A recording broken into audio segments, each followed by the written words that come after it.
गुरु प्यारी साध संगत जी को मेरा नमन।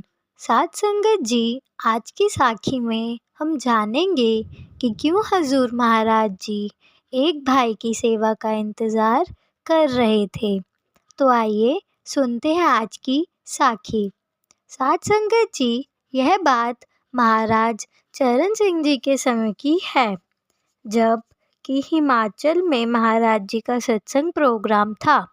उन दिनों सत्संग के बाद महाराज जी स्टेज पर बैठकर ही संगत को दर्शन देते थे। उन दिनों दर्शन के बाद महाराज जी स्टेज पर ही विराजमान रहे। सारी संगत ने दर्शन कर लिए और सेवा भी डाल दी थी, फिर भी महाराज जी स्टेज पर विराजमान रहे।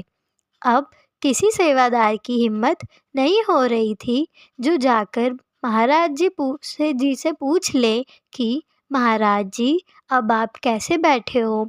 अब तो सारी संगत को दर्शन हो गए हैं। फिर बड़ी हिम्मत करके एक बुजुर्ग सेवादार ने महाराज जी से पूछा, महाराज जी, आप अभी तक कैसे बैठे हो?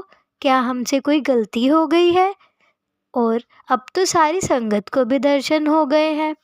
तब महाराज जी ने कहा, नहीं, अभी एक संगत को दर्शन नहीं हुए हैं। वो भाई उस पीपल के पास बैठे हैं, जाओ उनसे कहो कि आपको दर्शन और सेवा डालने के लिए महाराज जी बुला रहे हैं। तब सेवादार भाई उनके पास गए और उनको महाराज जी की बात बताई। तब उस भाई ने महाराज जी के दर्शन किए और अपनी सेवा डाली। अब इस घटना को देखकर सभी सेवादार भाई बहनों की बातें होने लगी कि इसकी सेवा में ऐसी कौन सी बात है कि जिसके लिए स्वयं कुल मालिक को इंतज़ार करना पड़ा।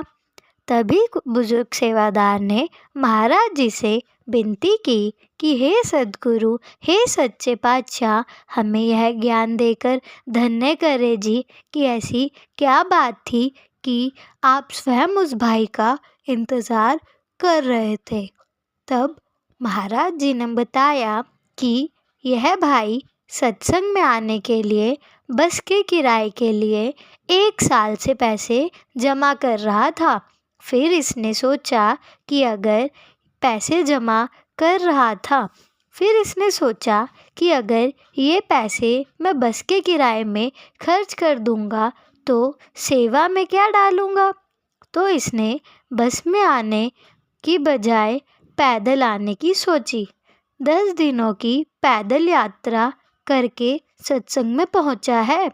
अब थोड़े पैसे की सेवा समझकर दर्शनों को भी नहीं आ रहा था। अब आप ही बताओ, मैं ऐसे सत्संगी की सेवा लिए बिना और दर्शन दिए बिना कैसे चला जाता? क्या ऐसी सेवा का कोई मोल हो सकता है? तो साध संगत जी, देखा आपने कैसे वो कुल मालिक स्वयं उस संगत की सेवा का इंतज़ार कर रहे थे।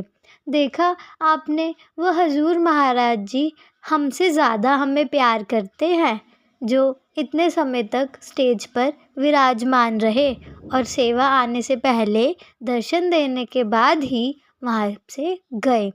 तो साध संगत जी, हमें भी चाहिए कि हम भी उस कुल मालिक से उतना ही प्यार करें, जबकि उन्हें हमारी सेवा से कोई मतलब नहीं है।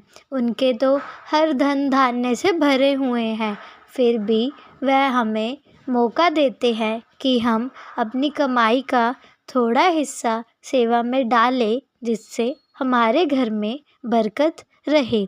और साध संगत जी, हमें भी चाहिए हम उस कुल मालिक महाराज जी से इतना प्रेम करें कि उनकी हर हुक्म का पालना हम कर सकें। तो साध संगत जी, आज की साखी यहीं समाप्त होती है। अगर आपको साखी अच्छी लगी हो तो इसे लाइक और शेयर ज़रूर करें जी, और चैनल को सब्सक्राइब ज़रूर करें जी। तो मिलते हैं आपसे नई साखी के साथ।